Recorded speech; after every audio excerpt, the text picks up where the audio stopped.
Alors que YouTube a toujours eu sa part d'équité de chaînes effrayantes, dégoûtantes et dangereuses en raison de sa grande taille, une autre plateforme est rapidement devenue extrêmement populaire, en particulier parmi la jeune génération, TikTok. En août 2022, la plateforme est disponible dans 150 pays différents, compte plus d'1 milliard d'utilisateurs actifs et 2,6 milliards de téléchargements dans le monde. Selon APAP, la majorité des personnes utilisant l'application ont entre 10 et 19 ans, avec 32,5%. Ce qui nous amène au premier problème majeur. Selon une analyse d'il y a environ un an, un tiers des utilisateurs de TikTok aux États-Unis pourraient avoir 14 ans ou moins, ce qui attirera des individus très dégoûtants et perturbants sur le site. Dans cette vidéo, nous explorerons divers utilisateurs répugnants de TikTok qui ont été bannis. Une chose de plus avant de commencer. J'ai activé les adhésions sur la chaîne. Si vous voulez me soutenir mais que vous ne voulez pas utiliser Patreon, vous pouvez le faire en devenant membre pour seulement $1. De plus, nous venons de dépasser les 150 000 abonnés. Merci beaucoup, voyons ce que nous pouvons accomplir cette année. Commençons. TikTok a été critiqué de nombreuses fois par le passé pour le manque de paramètres de confidentialité et des enfants aussi jeunes que 9 ans exposant leurs identités sur l'application. TikTok n'est pas le seul réseau social à avoir du mal à protéger les enfants sur sa plateforme.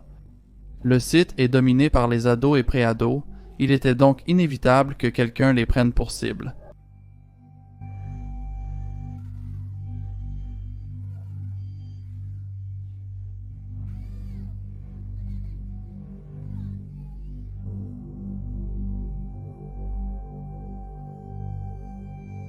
Ça va les gars? Donc, c'est juste le bidet qui vous apporte une autre annonce de service public.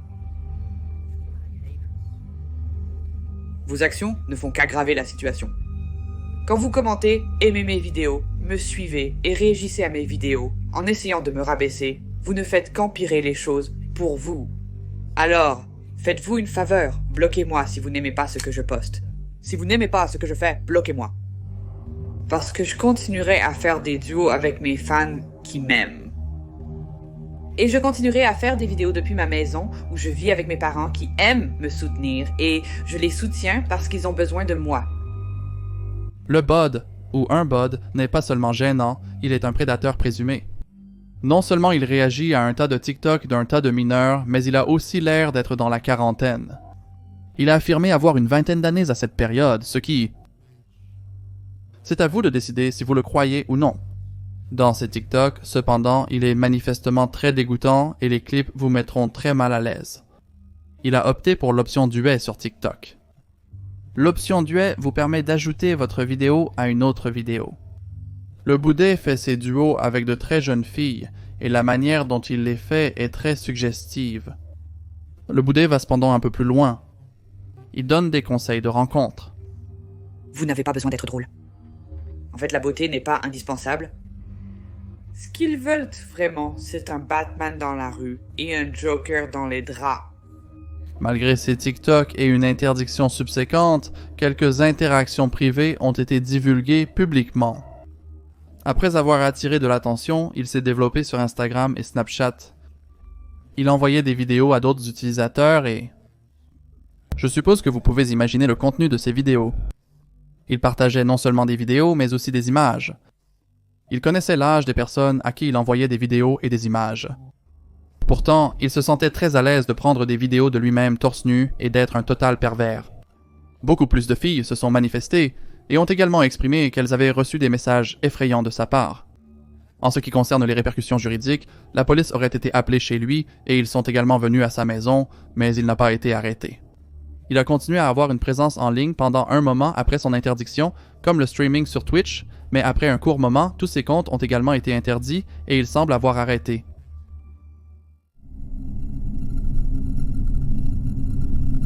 Cet utilisateur a été banni grâce à une vidéo de Nick Crowley, donc un grand crédit à lui. La chaîne a été supprimée si vite qu'il était presque impossible de trouver des archives des vidéos. Mais Nick avait quelques extraits dans sa vidéo, donc je vais en montrer quelques-uns pour donner du contexte. Dan Seeley se promenait à Los Angeles et parlait aux femmes dans la rue. Il a tenté de séduire des femmes par diverses approches. Des phrases d'accroche gênantes au harcèlement pur et simple. Pourquoi m'ignores-tu? Pourquoi Pourquoi exactement en as-tu marre d'être sexualisé? N'est-il pas agréable d'être apprécié pour quelque chose?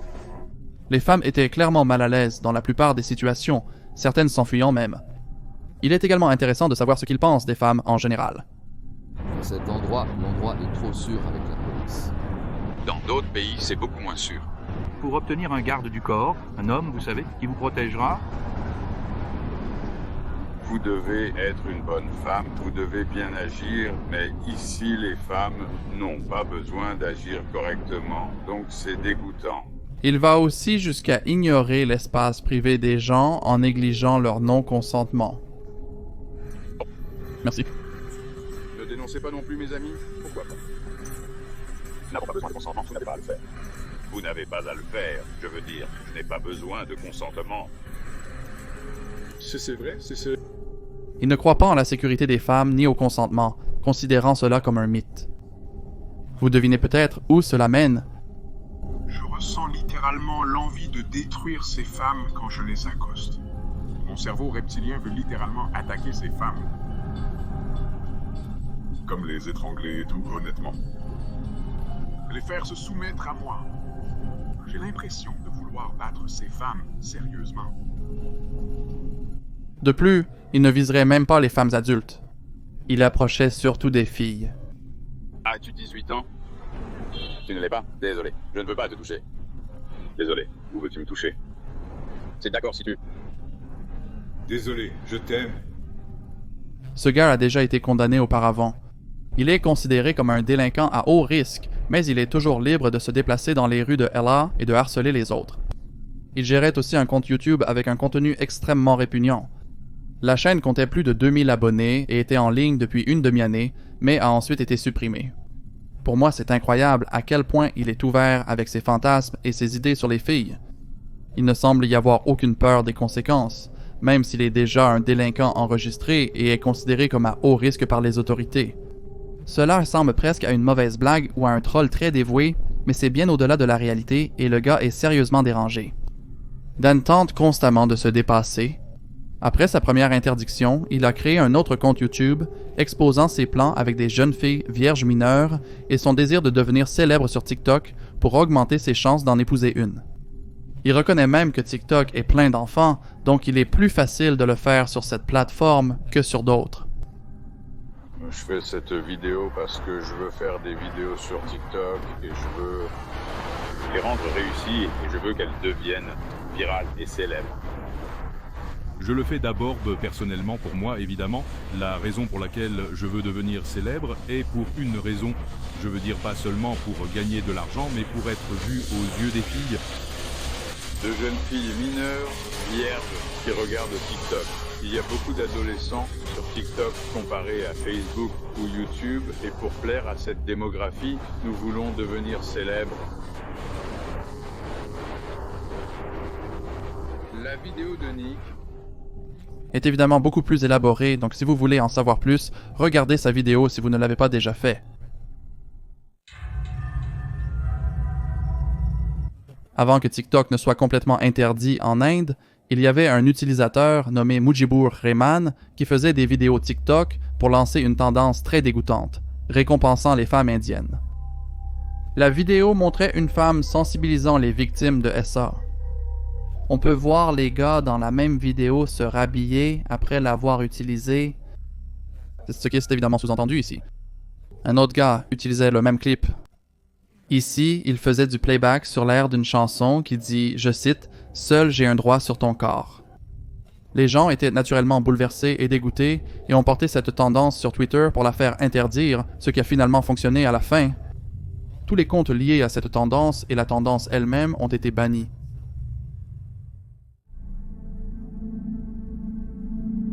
J'ai découvert cet utilisateur en regardant une vidéo de Drama Queen, donc crédits à elle. Puberty Helper 101 était un compte TikTok qui était posté dans des clips où il donnait des conseils aux enfants en puberté. Le compte visait spécifiquement les filles. En réalité, le compte n'était pas géré par une femme conseillant d'autres filles. C'était un gars. Quelqu'un sur ma page For You page a révélé cette page. Cet espace n'est pas sécuritaire pour les adolescentes en puberté, c'est une page de toilettage. Si vous regardez simplement les vidéos, vous pourrez voir très rapidement que quelque chose ne va pas et que c'est en réalité un homme qui donne des conseils à de jeunes filles. Il suggère de les rencontrer et d'échanger leurs coordonnées et de communiquer par message à ce propos. C'est complètement faux. Les utilisateurs ont d'abord été intrigués lorsque le compte a posté « Salut les gars, je vais choisir 3 d'entre vous au hasard, vous envoyer un message direct et vous donner mon numéro de téléphone pour vous aider et vous guider à travers tout ce dont vous avez besoin. Si vous trouvez ça utile, commentez et vous serez peut-être choisi. » Le gars est clairement un pervers. Il montrerait comment insérer un tampon sur un ours en peluche, ce qui semble inoffensif, mais compte tenu du contexte, c'est assez étrange.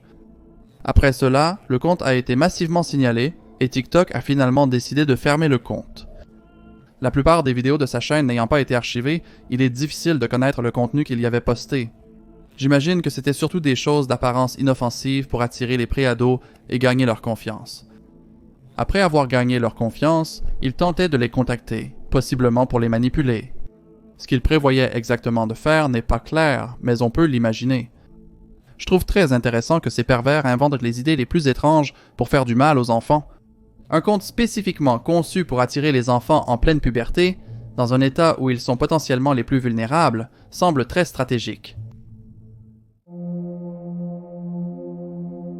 Gemini, aussi connu comme Gemini Official sur TikTok, a été banni pour accusation de comportement inapproprié et recherche de relations avec des mineurs.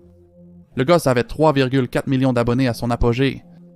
Il était connu pour ses clips comiques, si on peut appeler ça ainsi. Plusieurs mineurs l'ont accusé d'agir comme un prédateur. Une utilisatrice nommée Ruby the Awesome Turd, qui avait 16 ans à l'époque, a affirmé qu'il l'a contacté pour un FaceTime, entre autres choses. Allez sur une plateforme de médias sociaux et essayez de dénoncer un créateur plus important qui flirte littéralement avec des mineurs. Il l'a admis dans sa vidéo. Il flirtait avec une fille de 16 ans et lui en a 20. Après tout cela, voici comment il a répondu. Salut les gars, laissez-moi aborder ce sujet pour qu'il disparaisse littéralement car je ne fais pas de controverse et je déteste le drame. Donc, Ruby vient de poster une vidéo de moi en train de flirter avec elle. Et d'autres filles que j'ai connues. Ces captures d'écran de moi flirtant avec Ruby datent d'hier soir et je sentais que quelque chose clochait. Je ne savais pas que Ruby avait 16 ans et la conversation a débuté bizarrement. Elle flirtait avec moi et je répondais. Mais je l'interrogeais aussi sur Théo car je croyais qu'ils étaient encore ensemble. Mais ils se sont séparés. J'ai demandé son âge, elle a répondu 16 ans. J'étais genre, ok Ruby, pourquoi agis-tu si bizarrement alors qu'on ne parle même pas? Je savais qu'elle tramait quelque chose. Elle a commencé à me laisser en vue, donc je voulais voir ce qu'elle manigançait. Donc oui, j'ai encore flirté avec elle une fois de plus pour voir ce qu'elle faisait. Le gosse admet avoir demandé l'âge de la fille, obtenu la confirmation qu'elle est mineure et avoir continué à flirter avec elle malgré tout. Il continue ensuite à dire qu'elle l'a piégé, ce qui est un peu fou, puisqu'il a lui-même admis qu'il flirtait avec une mineure. Nulle part sur la page de Ruby ou sur son Instagram comme description ou quoi que ce soit, elle ne dit qu'elle a 16 ans. Il est intéressant de noter qu'il fait aussi marche arrière et dit que son âge n'est indiqué nulle part. Je veux dire, la première chose que vous devriez faire de toute façon est de demander l'âge de l'autre personne, à moins que vous ne soyez sur Tinder ou quoi que ce soit, et que l'âge soit indiqué dans la bio. L'absence d'âge dans la bio ne justifie pas de flirter avec quelqu'un et de ne vérifier son âge que plus tard. Cela n'a pas d'importance, car nous avons déjà établi qu'il flirtait avec elle en connaissant son âge, comme il l'a confirmé lui-même. Malgré tout, davantage de filles ont témoigné, faisant des déclarations similaires à celles de Ruby. C'était encore plus évident dans le précédent, il n'avait donc pas d'autre choix que de poster une vidéo d'excuses à moitié bâclée confirmant les accusations. Voici leur clip. Salut les gars, donc je vais juste faire une série de vidéos pour expliquer, assumer et prendre mes responsabilités. Donc, comme beaucoup d'entre vous le savent, il y a eu pas mal de drames en gros. J'ai été avec cette fille et elle a 15 ans. Maintenant, je veux dire que je ne savais vraiment pas qu'elle avait 15 ans quand je suis sorti avec elle. Mais j'ai payé son Uber. Elle est venue passer du temps avec moi. Nous sommes sortis ensemble. Et c'était après cette situation que j'ai découvert qu'elle avait 15 ans. Et j'ai continué à lui parler tellement que j'ai demandé à faire un FaceTime. Ce qui est complètement dégoûtant. Peu après avoir posté la vidéo, il les a toutes retirées. Il a essentiellement dit dans le clip qu'il lui a commandé un Uber, ils ont traîné ensemble et se sont mis ensemble. Il n'a pas précisé ce qu'ils ont fait quand ils ont traîné ensemble, mais nous pouvons tous l'imaginer. Il confirme également qu'il savait qu'elle était mineure et a continué à parler avec elle. Il qualifie son comportement de dégoûtant sans montrer le moindre signe de remords. Il continue de se contredire pendant plusieurs minutes. Par exemple, il dit qu'il a manipulé et victimisé son public, ce qu'il prétend regretter, mais dans les secondes qui suivent, il prétend qu'il était soi-disant si dégoûté de lui-même qu'il voulait construire une tour de terre dans Minecraft et faire un pas en avant. En résumé, une fois de plus en manipulant et culpabilisant son public. Peu importe, le gars a été banni, espérons que personne ne le reverra. Mec, celui-ci est vraiment foutu. Probablement le pire cas dans cette liste. Une femme nommée Nicola Priest publierait de nombreux TikToks sur sa fille décédée, qui avait environ 3 ans au moment de son décès. Bien que cela semble triste, et qu'il serait absolument normal de présenter ses condoléances dans les réponses, les gens ont seulement réalisé plus tard que Nicola elle-même a pris la vie de sa fille. C'était facile à découvrir, une simple recherche Google révèle des articles sur ce cas. Nicola Priest a été condamné à 15 ans de prison pour ce crime. Son petit ami a été condamné à 14 ans de prison. Vous pourriez vous demander quelle était leur raison de lui ôter la vie, et mon Dieu, cela devient encore plus dégoûtant. En gros, la fille avait été mise au lit vers 7 heures du soir, mais elle ne voulait pas dormir. Elle souhaitait veiller pour s'amuser. Nicola Priest et son compagnon souhaitaient cependant avoir des relations intimes. Mais la fille continuait à l'interrompre. La seule réaction logique pour eux a été de lui ôter la vie, ce qui a été causé par une sévère correction. Juste pour mettre en perspective la gravité des coups qu'elle a reçus, les experts ont comparé ses blessures à celles d'un enfant percuté par une voiture à 64 km/h, ou tombant de 3 étages sur un sol en béton. Après tout cela, et même après avoir été condamné pour cela, avoir l'audace de gérer un compte TikTok et de prétendre que vous n'étiez pas responsable du décès de votre propre fille, est l'une des choses les plus dégoûtantes que j'ai vues et probablement la pire chose de cette liste. Celui-ci est en fait l'un des nombreux cas sur TikTok. Un utilisateur qui se fait appeler Gajendra Rathar a téléchargé une vidéo très désagréable de 2 enfants qui soulèvent un chien avant de le jeter dans un étang. Le problème est que le chien a la bouche et les membres liés avec une corde, ce qui signifie qu'il est impossible de s'échapper ou de nager. Pire encore, il continue à lui jeter des pierres. Encore plus dégoûtant, la personne derrière la caméra peut être entendue rire et dire citation « Le chien a vécu pendant 4 ans ». Il est maintenant temps de lui dire au revoir. L'utilisateur derrière ce profil venait d'Inde et beaucoup de gens sont allés sur Twitter ou d'autres plateformes pour exprimer le manque d'action de la part de TikTok pour supprimer un tel contenu. Suite aux critiques concernant le manque de modération, ils ont décidé de bannir ce compte et de nombreux autres ayant posté un contenu similaire. Mec, celui-ci est sauvage. Zachary Latham a pris la vie de son voisin pour la célébrité sur TikTok. L'affaire est en cours, mais il s'agissait soit de légitime défense, soit d'un acte pour la notoriété. Je me sens un peu étrange de dire cela, mais je ne serais vraiment pas surpris si c'était pour attirer l'attention. TikTok est une plateforme si nocive, ce n'était qu'une question de temps avant que quelqu'un ne vienne avec une idée aussi ridicule pour la notoriété. C'est une affaire en cours et les deux parties ici donnent des déclarations qui se contredisent mutuellement. Les différents récits des événements rendent difficile de se faire une idée précise de ce qui s'est réellement passé. Cette affaire a eu lieu à Vineland, New Jersey. Zachary Latham avait 18 ans à l'époque. Ses conflits avec les voisins étaient dus à sa conduite imprudente dans le quartier. Apparemment, il est même allé jusqu'à s'excuser pour son comportement, mais il semble ne pas avoir changé ses habitudes. Il y a eu un événement principal qui est certainement d'intérêt ici. Zachary était dans sa voiture en train de filmer la femme de William et l'appelait Karen, se moquant évidemment d'elle. Il a posté cette vidéo sur TikTok. Il a cumulé des millions de vues. Quelques semaines plus tard, il a fait tournoyer sa voiture sur le fils adolescent des voisins, du moins selon les victimes. Après cela, les voisins se sont rendus chez Zachary et sa famille pour les confronter. Après les avoir avertis plusieurs fois de quitter leur propriété, Zachary s'est armé d'un pistolet paralysant et d'un couteau.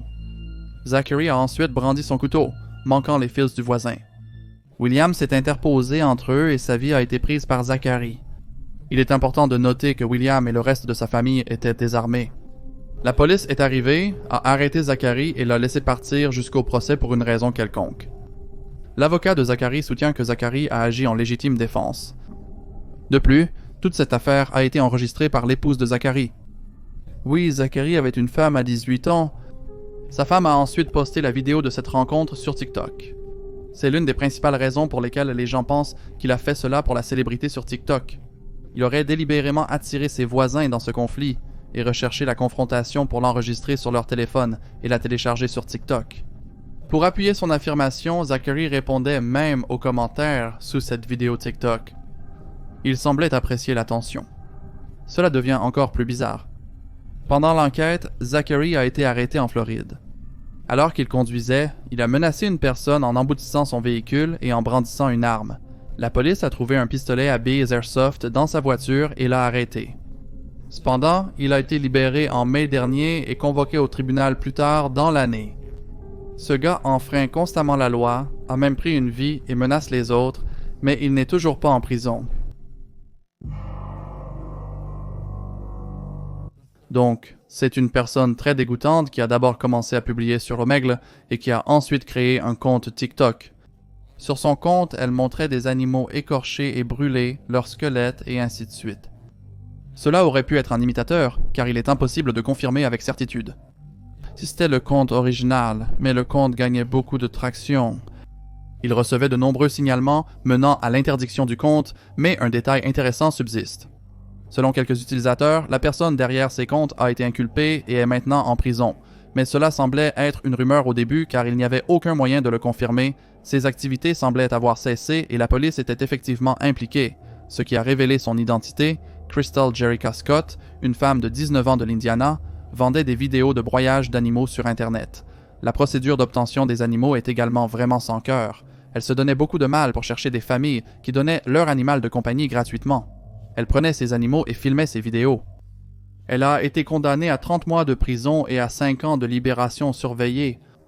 Au total, le Federal Bureau of Investigation a pu récupérer 3 chiens, 12 chats et plusieurs reptiles de sa maison. Tout se portait bien au moment de leur sauvetage. La condamnation semble très clémente. Je ne sais pas exactement si c'est la seule conséquence à laquelle elle sera confrontée, car plus tôt, 7 ans de prison et une amende de 250 000 $, ainsi que 3 ans de libération surveillée étaient en jeu, mais elle a apparemment conclu un accord pour une peine de prison de seulement 30 mois, ce qui semble être à l'extrémité inférieure. Frey Todoroki, qui se fait appeler Freya, était une TikTokeuse brésilienne qui a ôté la vie d'une fille avec l'aide de 2 de ses amis. En gros, l'une des auteurs, une femme nommée Raissa Nunes Borges, âgée de 19 ans à l'époque, voulait voir si elle était une psychopathe en le testant sur une autre personne qui était petite et menue, peu susceptible de se défendre. Pour cela, elle a invité 2 de ses amis, Jefferson Cavalcante Rodriguez et Enzo Giacomini Carneiro Matos, tous 2 adultes. La victime ici est Ariane Barbara Laureano de Oliveira, qui avait 18 ans. L'acte a été soigneusement planifié à l'avance par les auteurs. Ils ont dressé une liste de suspects potentiels avant de finalement se fixer sur Ariane. Ils l'ont appelée le 24 août. Ariane a envoyé un message audio à sa mère, disant qu'elle était avec des amis, mais rentrerait bientôt. Sa mère ne l'a plus revue vivante. Ils l'ont emmenée dans une voiture et ont mis la radio. Ils ont attendu qu'une chanson passe, qui était l'un des signes pour l'un des suspects de lui ôter la vie. Après la chanson, les 2 autres ont claqué des doigts, signalant à la 3e personne. La strangulation va échouer. Les 2 autres l'ont aidé à le terminer. Le corps a été jeté dans les bois et ils sont partis en voiture. Le corps a été découvert 7 jours plus tard, suite à l'alerte des riverains incommodés par une odeur nauséabonde émanant du secteur. Les auteurs ont été arrêtés et ils ont même avoué le crime, mais l'enquête semblait se poursuivre. D'accord, maintenant je ne suis pas exactement sûr si ce gars a été banni ou s'il a supprimé les comptes lui-même. Même s'il les a supprimés lui-même, il a pratiquement été contraint de supprimer ses comptes en raison de sévères réactions et allégations, de toute façon. J-Rob, ou John Robert Bell, était un TikToker politique qui critiquait d'autres personnes ou certaines idées ou opinions politiques. En réalité, il a connu un grand succès et beaucoup de gens partageaient à son avis. Ce gars semblait digne de confiance et crédible au début, mais mon Dieu, il a rapidement dégringolé. J-Rob avait des vidéos de lui critiquant le toilettage, mais aurait fait la même chose. Un homme a été toiletté par lui-même. John est un hypocrite dégoûtant et terrible qui abuse de sa plateforme en utilisant son influence pour toiletter et prédateur sur les garçons mineurs. Il l'a fait à plusieurs personnes, dont moi. John m'a d'abord suivi quand j'avais environ 30 000 abonnés et a rejoint mon livestream et a demandé mon Snapchat, alors je le lui ai donné. Après quelques semaines sur Snapchat, je l'ai invité à un appel Zoom avec mes autres amis TikTok. Environ une semaine après que John ait rejoint les Zooms, il m'a proposé de réserver un Airbnb avec lui pour mon 18e anniversaire dans plus de 3 mois. À l'époque, il avait 17 ans, et Jérôme lui a demandé de prendre un Airbnb avec lui pour son anniversaire et de prendre quelques verres. Papa Gut a examiné un fichier doc contenant d'autres informations sur cette personne. Il y avait de nombreux cas où il essayait d'attirer des mineurs dans des maisons, leur demandant de passer des tests bondage, discipline, domination, soumission, sadisme, masochisme et de les partager. Il a également essayé à plusieurs reprises de séparer les mineurs du groupe, ce qui est un comportement très typique des prédateurs, car leurs victimes deviennent une cible plus facile pour l'auteur si elles sont isolées. Les gens ont aussi appris qu'il travaille pour une église, ce qui implique qu'il est régulièrement en contact avec des mineurs. Malgré le fait que J-Rob travaille à l'église, cette dernière a nié toute implication avec lui après avoir été contactée. Si le sujet vous intéresse, regardez les longues vidéos qui existent sur ce cas. Yo, c'est tout pour la vidéo. Cette vidéo est juste un bonus. Une nouvelle vidéo sera publiée mercredi prochain. Oh, alors faites-moi la faveur de me suivre sur IG et Twitter, les deux liens sont ci-dessous. Avant de terminer, je tiens à remercier rapidement les patrons des niveaux Élite et Légende qui comprennent Amy Stringfellow, Alan Airbearle, Elena Shoes-Mam, Andrew 906 Bodhi, Brian Cave, Brina Schuff, Christopher, Dennis Reese-Fire, Diamond Dix Dust, Digital Capybara, Edgar Jeb, Jennifer Gilmore, K4 en tant qu'argent. Natalie Weston, Nick Hansel, Riley Bear, Tequila Mockingbird, Vladislav Koshevi, Witch Corpse, XXFOHV 44, Aaron Hubbard, Weed Jesus, Cherryman 6 Cent 66, Chris K, Christopher J, McCulloch, Courtney Occult, Krebs Ugin, Dark Sparrow, Dave Berkins, DJ Chester, Edison Ajazi, Electrocat, Ili Bueno, Ian Venkmer, Fasta River, Finecano, Estaldo, Gozo Nana, James Baker, James Cannon, Just Jackie, Kaneki Tobias, Laura Hansen, Seigneur des Lézards, Madeline Tanner, Morgox C, Nicole Eaton, une suite suivante, Rick, Santino Sierra, Serein Crépuscule, Sean Sparks, Shawnee, Sumitra Soka, Victoria Atkins, William Taylor et Saphir. Je vous verrai très bientôt. Au revoir.